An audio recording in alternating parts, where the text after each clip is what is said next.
After coming close to upsetting a ranked Michigan team on the road last week, the Hoosiers had the tough task of stopping the 9th-ranked Buckeyes Saturday night. Could the Hoosiers defend the Rock? The women's soccer team had a big weekend at home against two Big Ten foes. Would the Lady Hoosiers be able to sweep the weekend? And IU volleyball faced the 8th-ranked team in the nation at University Gym. Could the fast start to the season help the Hoosiers dig past the Gophers? All this and plenty more awful puns coming up on Hoosier Sports Night right about now.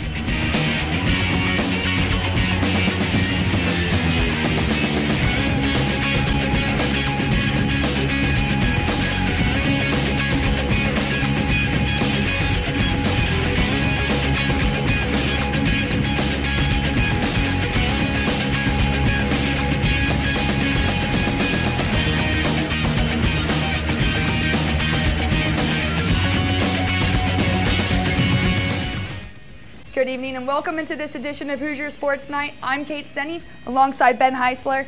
And Ben, IU's quarterback Chappell may wear number 4, but he certainly looked nothing like Brett Favre this weekend. No, Brett Favre had a pretty good game, didn't he? Unfortunately, Ben Chappell has a little bit of work to do. Let's see whether or not he might be able to get it done in this most recent game. Now, the Hoosiers were looking to maybe step into the spotlight when they took on the Ohio State Buckeyes in front of a sold-out Memorial Stadium. Can I repeat that? A sold-out Memorial Stadium, and playing in the Big Ten game of the week. Now, IU also came into the game with a bit of national hype after coming close to beating Michigan on the road. To the highlights we go. Could that momentum continue against OSU?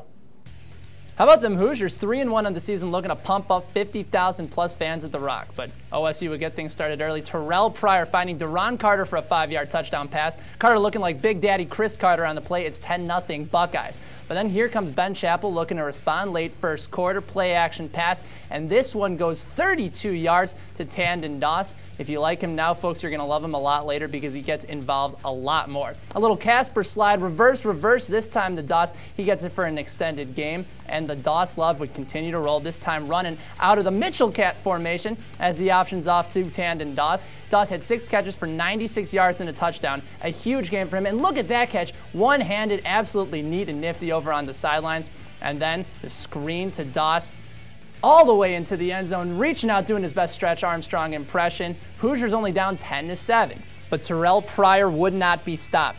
This time he goes 23 yards to DeVere Posey for the touchdown, 17-7 Buckeyes. Now Hoosiers trying to respond. Ben Chappell picked by Todd Dellinger for a negative 14-yard pass to the Buckeyes, one of 2 Chappell picks on the evening. And then Pryor once again finds a crossing Zach Boren for 8 yards to give OSU a 24-7 lead. That was going into the second half.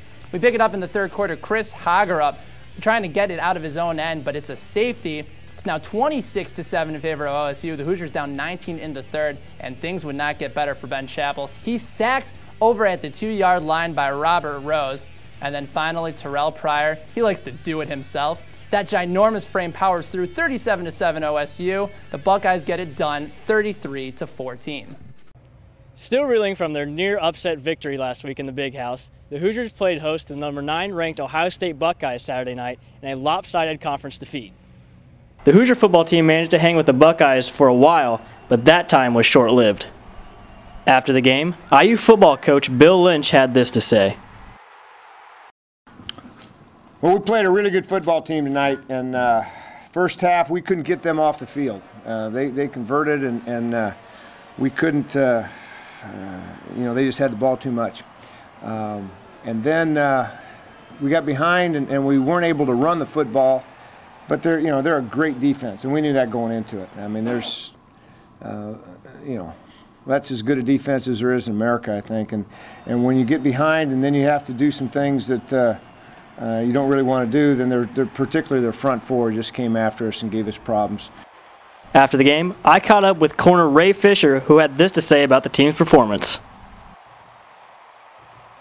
I expected exactly what they did today. They went after us a couple times. They even got me on the post route. It was great defense, but when sometimes it just come up short. They were always good receivers, and I respect all of them. We felt really good leaving Michigan last week, and we felt good going into the game today.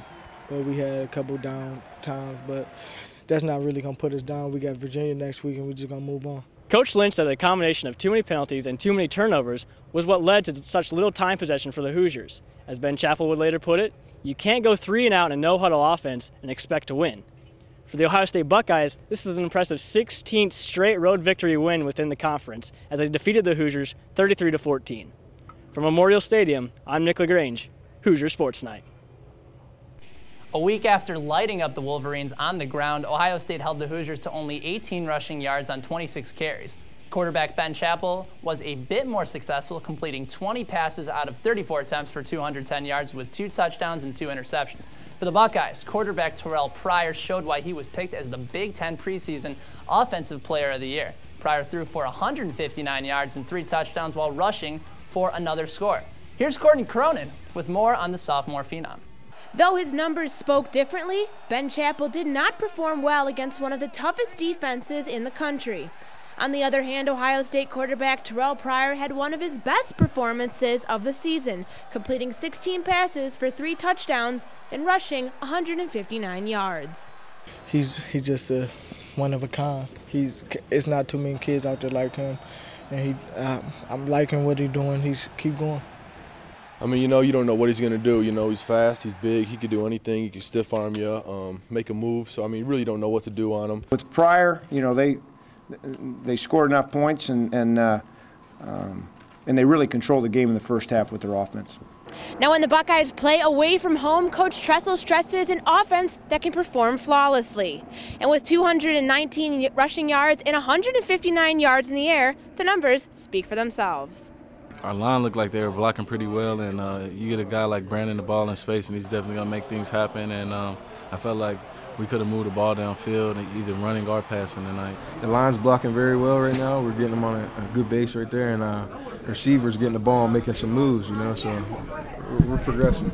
Well, I feel the coaches just did a great job of coming with a pretty good scheme against those guys. I think we carried it out well in the first half. Second half, we really didn't do too hot like we was doing the first half. So, they made some good halftime adjustments to come out and try to stop us. And, we just got to keep playing hard and just try to move the ball and score a touchdown. For Ohio State, Saturday's win marks their 16th consecutive conference victory and 7th straight defeat of the Hoosiers under Coach Jim Tressel. It's huge. We prepare, we buckle down. We know it's a business trip.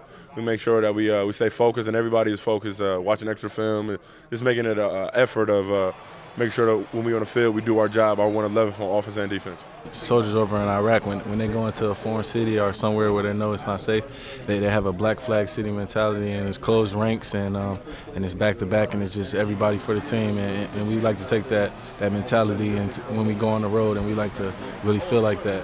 At Memorial Stadium, I'm Courtney Cronin, Hoosier Sports Night. After 2 wins to start the 2008 season, the IU football team fell apart and only won 1 contest the rest of the way. After getting off to another undefeated start this season, the Hoosiers have lost their last 2 games. However, as Rachel Benson reports, this year's squad is not going to let the same thing happen again. Even though the Ohio State defense dominated the game, the Hoosiers know that this is one of, if not the most difficult test of the season. I think Ohio State's a very, very good football team. And I think that, again, I think the best thing to do is give them a lot of credit, particularly on the defensive side of the ball. They're a great defense, and we knew that going into it. I mean, there's,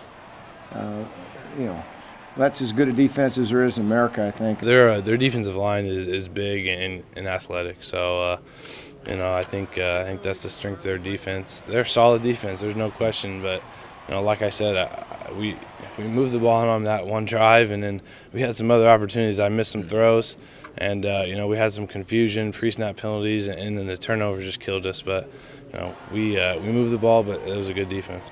Ohio State's defense forced 3 turnovers that hurt IU, but even with the 14-33 loss, the Cream and Crimson are looking towards the future. Today was the first time we really got hit with adversity, so just coming off of that and actually being in the moment and going through it, we get to know what it's like, and we get to learn from it and build from it. This is just another football game. We're not going to let it get us down, and we're just going to keep at what we're doing. We felt really good leaving Michigan last week, and we felt good going into the game today, but we had a couple down times, but that's not really going to put us down. We got Virginia next week, and we're just going to move on. We'll play better. there's no question about that. We're not going to accept this, and we'll improve. IU has to now focus on their next game at Virginia. From Memorial Stadium, I'm Rachel Benson, Hoosier Sports Night. When we come back here on Hoosier Sports Night, women's soccer is the topic of choice as Indiana hosted Michigan State and Illinois over the weekend. And the Big Ten schedule is not anything short of a difficult challenge for the IU volleyball team. Find out how they matched up against number 8 ranked Minnesota when Hoosier Sports Night returns.